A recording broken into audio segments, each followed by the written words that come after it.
Today we're here in beautiful Prickly Bay, and we're on board a 2008 Tartan 4300.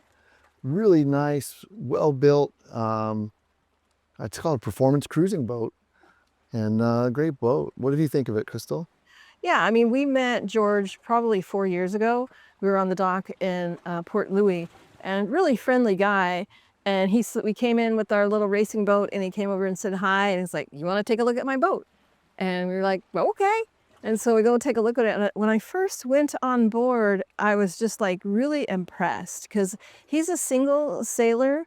He invites people to come sailing with him every once in a while, but he keeps it in such good condition. You might think that a single guy is going to be trash, but no, he's very meticulous in keeping this boat in really good shape. Yeah, he's a single owner, right? He bought the boat new. He actually custom ordered it. Is that right? Yeah, this boat's built in the USA in Ohio, and he went to the Annapolis Boat Show, I think 2007, 2008, with no intention of really buying a boat. But when he went on the Tartan, he just fell in love with the fit and finish and the craftsmanship, the quality that they have on these Tartan boats. Yeah, great boat. It's a epoxy built boat, so no chance of osmosis. Really strong. Weight to strength ratio is huge on these boats. They're really tough. Great boats, really well built, and lots of just quality craftsmanship throughout. Really, I think coming on board, I really enjoyed how easy it was to get on board, on and off the boat. Actually, George usually hops up the side, no problem. But for me, with all the camera gear, we had him drop the transom. It's a little drop down, seat folds up, transom drops down. Makes it really easy to get on and off if you're loading stuff on. But also if you just want to go for a swim, that's where the swim ladder is. And I thought it was a nice setup. It's a great swim platform, easy to get on and off on a dinghy. If you're one of those people that just can't do the yoga to get on a boat, this is really easy to get on and off. Yeah. Also, once you pull that transom up, fold the helm seat back down, really secure cockpit, very comfortable and safe feeling cockpit. Yep. Going forward from there, I noticed, right off the solar arch, it's got a custom solar arch. He's got solar up there, plenty to run the systems on board, keep the batteries charged up, all that. And also it has a combination davits. So I probably wouldn't sail. I remember to ask George how he sails the boat long distance, but for short distances, island hopping, it would probably be fine to pull the dinghy up. Overnight, it'd be nice to dry store the dinghy for security and just to keep the bottom clean. It's really a substantial Yeah, he has solid setup for sure. Of course, you got a deck shower back there, so you get back from your swim, you can rinse off. That's super nice. And then moving forward, adjustable backstay. You just don't see that on cruising boats. So big high modulus fiber, so kind of Dyneema style, with a hydraulic ram back there to control that tension on the backstay. So what's the benefit of an adjustable backstay? Well, it's great when you're going downwind. You might loosen everything up, get a little bit more shape in your sails, let them kind of belly out and grab the wind a little bit more. Then when you're going upwind, you're going to crank those back on. You're going to get more tension on the forestay, which is going to help you go upwind better, a little bit sharper angle going upwind. And I'm not sure on some boats, if it's a fractional main, you'll be able to actually rake the mast back, and then you can actually twist off the mainsail for depowering. Got to look at this boat a little bit closer to see how that setup is. That's a lot of fancy stuff there, Chris. Oh yeah, but for a cruising boat, to see those kind of features on board is really cool. What you didn't mention, and is critical on most boats, is the fancy built-in cup holders. Built-in cup holders. A lot of boats. I was just on a boat earlier today. No cup holders. Really disappointing. There's molded in cup holders right there, handy for the helm station. If you've got trimmers grinding those main winches, they got a handy spot to put their beverage while they're grinding that winch. Yeah, stay hydrated. Stay hydrated, absolutely. Going forward, there's some kind of boards on either side lashed in. They're there to mount extra fuel, extra water tanks. So really, the boat's set up well for going offshore and having what you need. Yeah, George has been cruising this boat for the last 16 years, and this is his only home. He's been all around the world. Yeah. I mean, And, you meet him, he's so easygoing, and, he's got a lot of friends that he's made here. He makes friends really easily, and invites people to come sailing with him all the time. Super nice guy. Yeah. Nice traveler setup. It's got a nice long traveler. You know, if I think about some of the more recent Beneteaus and Genoas where they've done this main sheet system that doesn't even have a traveler, it's fine. I get it for charter use. It's great.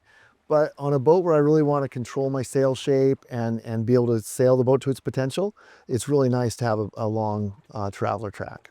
These hatches are huge when you look at them. It's like it brings in a lot of ventilation. There's windows everywhere, and I was down below earlier, and I turned off all the fans, and it was comfortable. And what is it? Nice. It's probably 80 degrees Nice breeze out up here there. today Yeah. in February or in January. January 10th.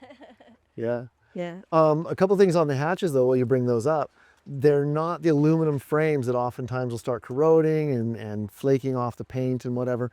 These are stainless steel, so nice polished stainless steel frames, gonna last forever, and they look great.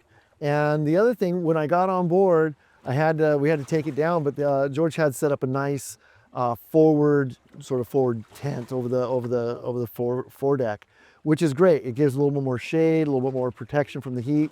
It also allows you to keep your hatches open overnight when you might have little rain squalls blowing through.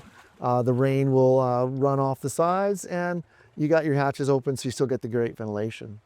So really nice features there, well thought out.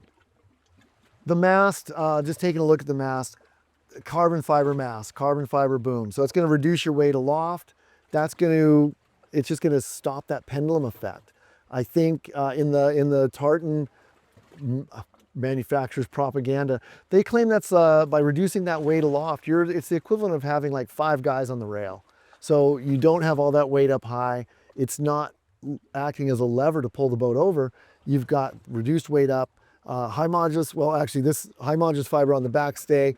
The actual shrouds are wire rope, but having that mast be carbon, it's beautiful. Painted white, so it's not gonna degrade or have those trouble. It doesn't look as cool as the raw carbon fiber, but it lasts a lot longer, a lot more practical. What do you think about these door ads? The Dorades are great. I mean, on the line, like you were saying, with all the good ventilation from the big hatches, we've also got 4 Dorade vents, however you say it, up on there. So you can just leave those open. Any water that might come in is going to drain out before it comes inside the boat. Allows you to keep those open and operating to keep the boat ventilated and dry, whether you're sailing, whether you're at anchor, whether you're hauled out. It's a really nice feature. I don't see a lot of boats anymore that have those. Costs money. It costs money. They're beautiful, and these ones are stainless steel. They've built the guards over them to protect them. But you know, you think about the Dorade, the way that works, there's a air vent that comes in, and then the air has to go kind of through a little maze up and over before it can come in. That up and over is where it would stop any water from coming in. The water would drain out, the air would keep going. You know, modern manufacturers, one, they want to keep, it's a certain aesthetic, so they want to keep them looking sleek and smooth. But also, you know, so many concessions, so many features I see on some of the modern boats are really, it's just trying to save money on the build. And I don't know, but putting Dorades in like that has got to raise the build cost on the boat. So that's definitely a factor for not seeing them on modern boats for sure. So this is a 43-foot boat, and it's a 2 cabin, 2 head. Tons of room, plenty of space and private area down below. So yeah, very spacious, very spacious. A couple of things I just wanted to bring up while we're still on the outside of the boat is talk about the sails. The main sail's a little bit older, but in great shape. There's a dual head sail setup. So it's got an inner jib that's on a self-tacking track. So super easy to sail short-handed. And then you've got the Genoa, which comes back traditionally rigged. Both of those sails are on order right now. Brand new, I believe North sails are coming for the boat. So the 2 head sails brand new. The main sail is in great shape, but a little bit older. And then there's a spinnaker with very little use on it, a symmetrical spinnaker.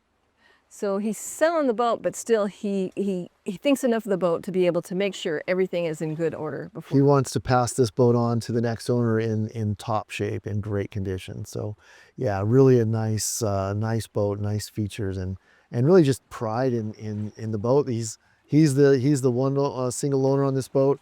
And so he, I think, has a lot of emotional connection to the boat still. Yeah. Really, this is the guy you want to buy a boat from, you know? Yeah. Yeah. Doesn't happen every day. The bright work, I mean, talking about that private ownership, walking around this boat, there's not a ton of bright work. It's not enough to like, you know, make it a full-time job, but there is some, right? We can see here, as you walk around the boat, there's a little bit bright work here and there around the dorades, different places.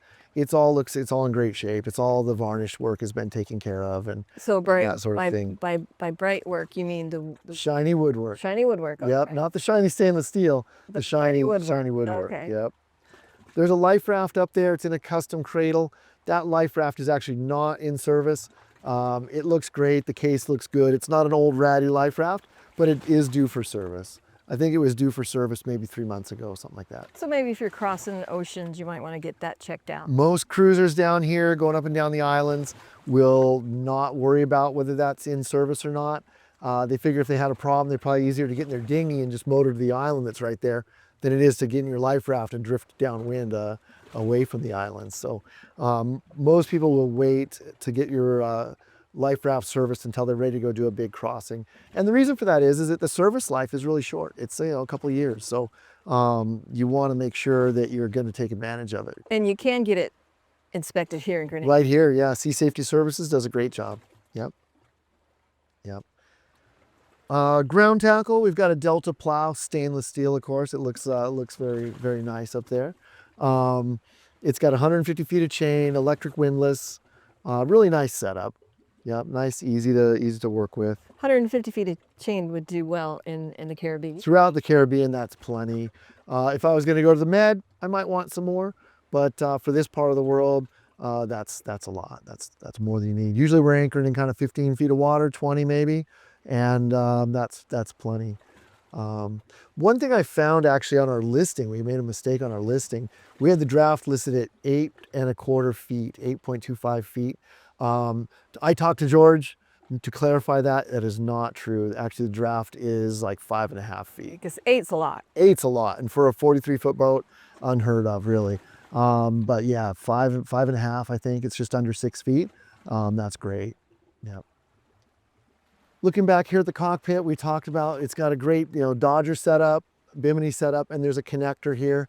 The connector's nice. It's not waterproof. It's not a storm connector, but it'd be great for shade, a little extra shade. I could use one right in the back right now. Sun in my eyes. But yeah, the Dodger looks to be in great shape. The Bimini's in great shape. You can see the isinglass is all clear. It's really a nice setup as far as the cockpit goes. Cockpit cushions, super comfortable.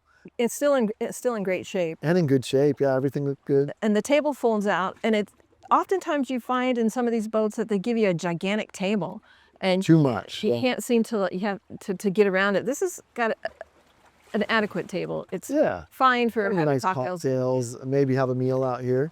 Yep. Great stuff there. Oh, there's a propane barbecue back there. Nice covers on everything. So covers over the propane barbecue, covers over the MOB gear. Just really nice to keep that stuff in great shape and keep it looking fresh. The helm seat, very comfortable, nice little backrest, padded backrest, good setup. The battleship wheel is one of my favorite features. Big, huge wheel. You can sit on either side of the cockpit, from far on one side, far on the other, and you can just reach over, easily reach that wheel and steer from either side. Whether you want to sit low side, see your sails and see what's going on, or sit up high side and try and balance the boat out a little bit, you've got good, easy control, access to the helm. It kind of gives you that image of the guy sailing along, laid back, he's got his arm out with that battleship wheel in his hand, just Going along, very heeled over and having a great time. The boat has good instrumentation. It's older Raymarine stuff. Chart plotter right at the helm with a nav pod, and also autopilot control right there at the helm, easy to reach. And then we've got the wind instrument, depth and speed over here, just above the companionway hatch. You know, everybody asks, what does the boat need? What would you change on the boat? I tell you, I think I would probably update the instruments. A fresh electronics suite package on this boat would really update the boat and make it a ready to go. What do you think something like that would cost? You'd spend a couple $1,000 upgrading that, depending on the chart plotter, of course. That always is a big thing. And on this boat, we have a chart plotter down below, and I believe all these instruments are duplicated down below. So you got redundant. redundancy, you're going to spend a bit more and depending on the size of the chart plotters and whether you put a second one down below and all that stuff, it all, it all adds up. You could spend 10,000 pretty easy. But you don't have to replace. You don't have Works to. perfectly fine. Everything works, everything's good, but you can see some of the screens are getting a little burnt out. The package is a little bit dated. It would be really nice to upgrade it. And that's, I just like to say, everybody always asks, oh, what's the boat need? What would you do? And well, that's what I would do. Yeah. Nice features. We got these winches, really nice quality winches. These are the older, higher quality. Let's be honest. The new winches just they're not what they used to be. Stamped steel guides and stuff like that just don't last the same as these like higher quality build winches. We've got one electric winch just behind Crystal. That's going to be where we leave the main halyard, so easy to take the main up, take the main down, push button right there, no problem. And the other winches are all set up really well, plenty of room to swing a winch handle. Nice. Yeah. All the lines are ran back to the cockpit. We've got our traveler lines, our reef lines, everything's ran back here. So nice, easy to control without having to leave the cockpit. So we have the isinglass down right now, which gives us a nice ventilation. But during weather, you can put it up and it. Yeah, if it's raining or if you're out working your way to weather and you got some spray coming over the bow, you're going to want to zip that panel back in there. Easy enough. Nice. Yeah. All right. Anything else up above that caught your eye? I think you've covered it. That's pretty good. Let's talk about down below. Just, right away, going down below, going down the hatch. I love, there's the companionway boards that fit in here, the washboards. They've got a place right there just inside, little spot where they live. So that's super cool. And just really tells me somebody really was thinking about this. There's a little wooden holder for the padlock in your key. So, that just right there, I don't have to go searching for it. It's not hidden under a bunch of stuff in the nav station. It's right there. Super easy. Yeah, and having it right here as well. You don't have to go searching down below, like, where is the companionway? Where is that? It's right there all the time. There. Yep. No, it's a great thing. And just right at the base of those stairs, we've got the galley. So looking at the galley, we got a double sink. Nice counter space. It's a molded in sinks, like dual molded in sinks. It's all kind of molded in one piece. So kind of a cool aesthetic to it. I think it looks good. Yeah, I really love the molded sink where some of the sinks pull out and then they get kind of grungy in the corners and stuff. This sink would never do that. He said that the color of the sink is unique, that they've never done another color like that before. So it's just kind of a little quirky thing that he mentioned. A little feature. Yeah. Then going around the galley, we've got cold storage. So we've got top loading and front loading refrigerator. Yeah, that's best of both worlds, where you've got the drop down, which keeps everything cold. The freezer is a drop down, the fridge is a drop down, and front loading, which is really nice. So the top loading is going to have way more efficiency. Cold air sinks, right? So it's going to be a lot more efficient if all I'm doing is opening the top. If I open the front, all the cold air comes out, right? But so you kind of have it both ways. It's easier to use the front loading if you need to find that thing, whatever it is. But if you've got it all really well organized and you can just use that top loader, that's awesome. Yeah, so it's a U-shaped galley, and the sink is kind of in the middle. So if somebody needed to come use a sink real quick and you're cooking, it's not going to disturb the chef to come and wash your hands or help out or anything. And so you're saying I could do the dishes while you're cooking? Yeah. And the sinks are super deep. They're really deep, and they're, right there. So. And then, so coming around past the cold storage, on the outside, we've got a 3-burner Force 10 stove with a built-in oven. It's all on gimbals. So nice setup. So you kind of got that U-shaped galley, a lot more secure for when you're underway. Things might be moving. So that's a nice feature. This boat is really set up for long distance. When you go downstairs and you've got the head on one side and the galley on the other side, it's got red lights that you can turn on as well to see at night. That's really nice. Kind of those courtesy lights, but it doesn't mess up your night vision. Just as long as we're talking about the lighting on this boat, it's kind of unique. Everybody wants LED lighting because it's so efficient. But this lighting is pretty cool. It's actually, it's all on dimmers. They're incandescent bulbs. They're all on dimmers. I think they're all halogen bulbs, right? But all the switches are dimmer switches, so you can kind of lower that light down, kind of nice mellow mood lighting, and then if you want to bring it up and make it bright, you can do that as well. Yeah, he's got a lot of little, a lot of lighting and a lot of little lighting where if you need to focus on one area, you could just turn the light on that one specific area. If you want to read a book or whatever, you don't have to disturb the whole boat. You can have that one little light on. Yeah, pretty nice. As long as we're in the galley area, really kind of a unique setup where that nav station is right there at the galley. It's right here at the back of the boat, right? And it's pretty big. It's big. It's a great workstation, big enough to spread a chart out if you actually want to get the paper charts out and work with that. If you just want to use it as a workstation, grab your laptop. It's a really nice setup, and that nav station chair looks like probably the most comfortable spot in the boat, right? I think I've come here to visit George a few times, and that's his spot. That's it. For remote working, it is a great spot because you can have all your stuff out and nobody needs to disturb it. It's got a huge workspace area, and it's tucked in there at the bottom of the stairs, and you can have your own little workspace and nobody needs to bother your stuff. Yeah, and just for navigating, for being underway, some of the features I look for, like in a boat, if I'm going to do a passage, if I want to go long distance sailing, I want to be able to, if I'm on watch, I want to be able to duck down, grab a snack. So we got the galley right there, we got the fridge right there. I can grab a Coke, grab some snacks, a sandwich, whatever. Super easy. I can check my charts. I've got my nav station right there. So that's great. And then also you got the head right there, right? Everybody's heard the story about the guy who fell overboard while he was peeing off the back of the boat. Well, let's not be that guy. We got the head right there, super convenient. So if I'm on watch, it's dark, or everybody's crashed out, whatever, I can duck down below, do a check around, make sure we're in good clear water, duck down below, use the bathroom real quick, grab a sandwich, be back on watch, no problem. Yeah, and that aft head also has a separate door to the aft cabin. Right. So you have your own separate doorway. You don't have to like leave your cabin and It's kind of an in-suite. Yeah, it has the in-suite cabin of the aft cabin having its own head. It doubles as the day head or the common head there as well. But but it has its own access, and really nice kind of a setup, a little privacy and convenience there for sure. Yeah. The saloon, it's big, it's open. That cockpit, or the saloon table, I'm sorry, folds up, and you could, I don't know, seat 8 people around it. Super easy, I'm sure. It folds down if you usually don't need that much space.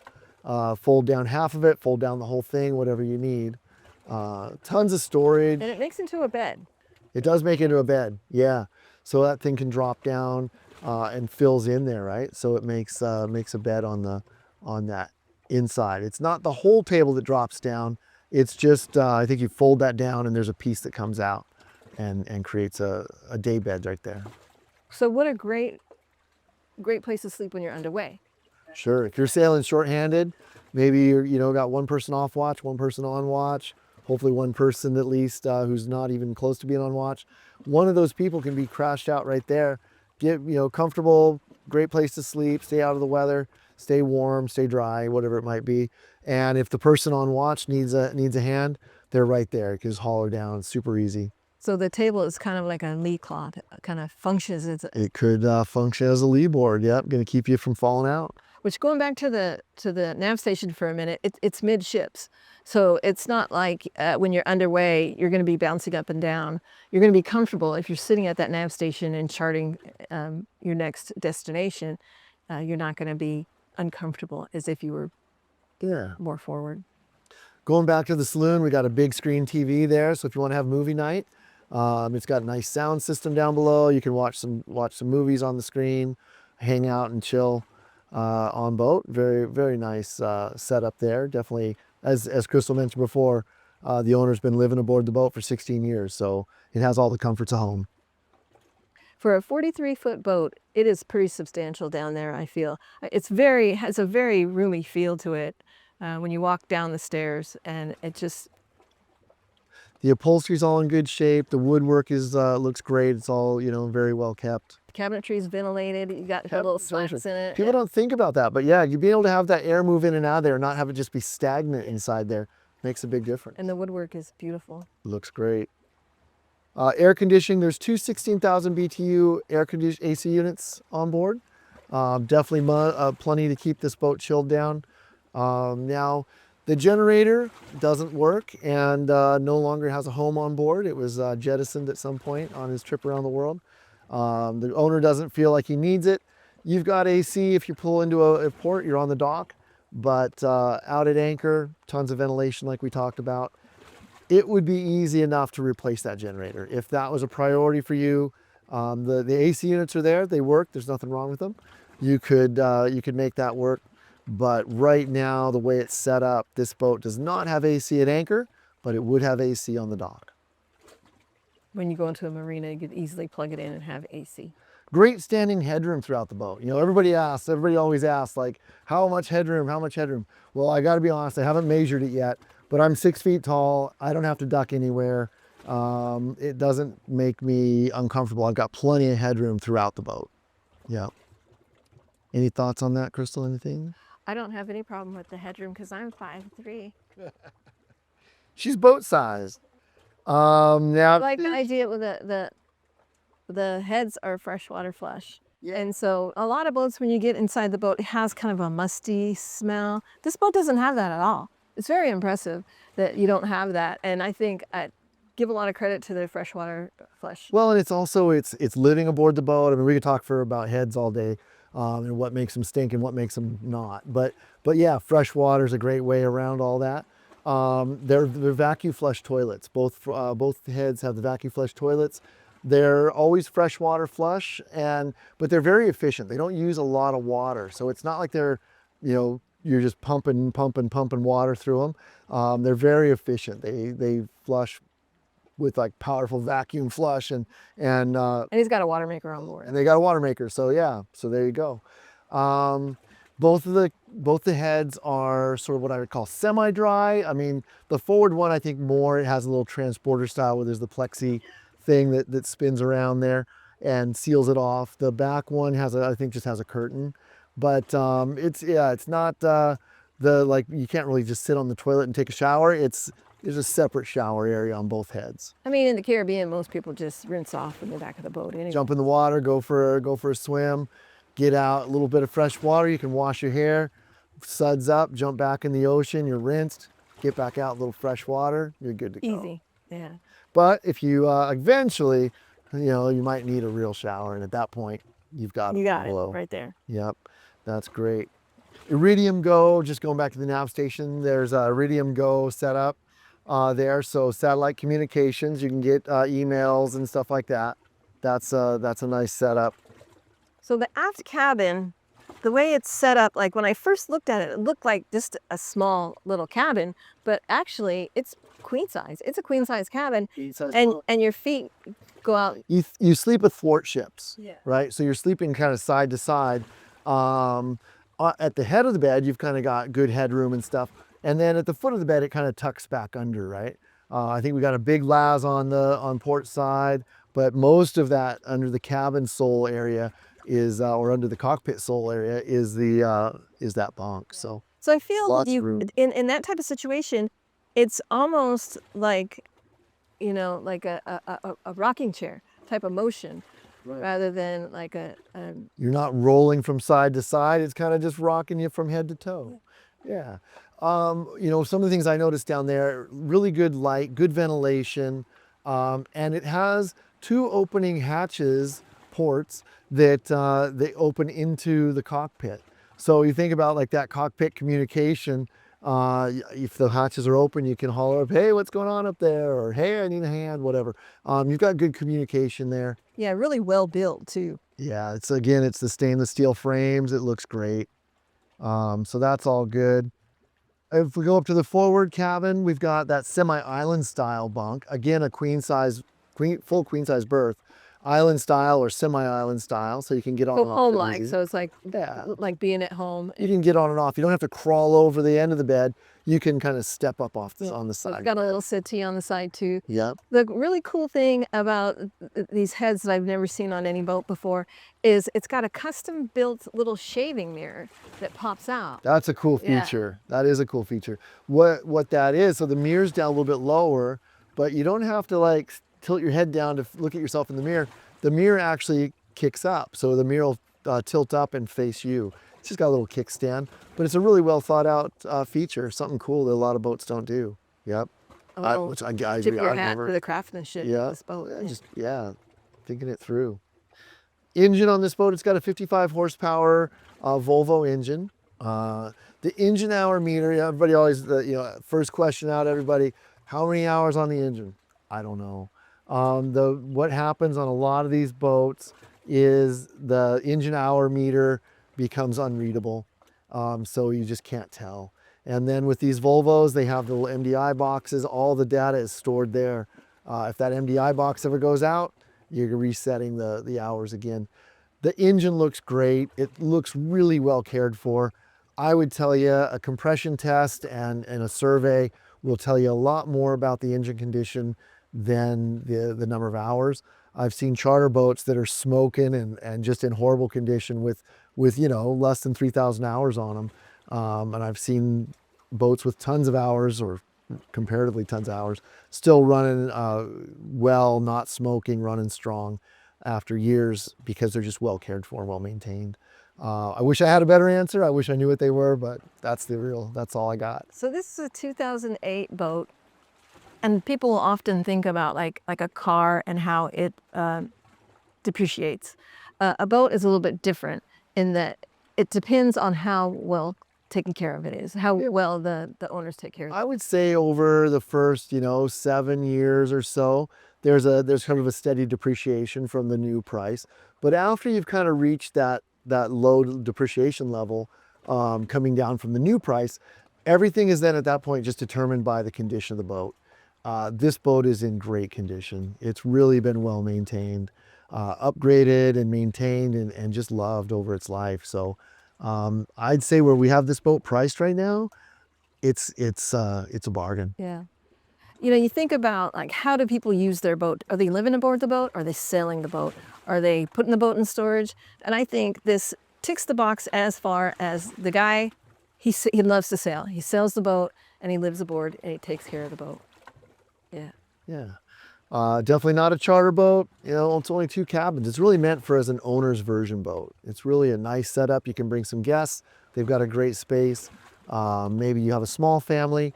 That would work out on this boat. But with the 2 cabins, it just makes it so much more roomy and so much more space for you to live in, living space. Yeah, so 2 cabins, you got enough for 4 people.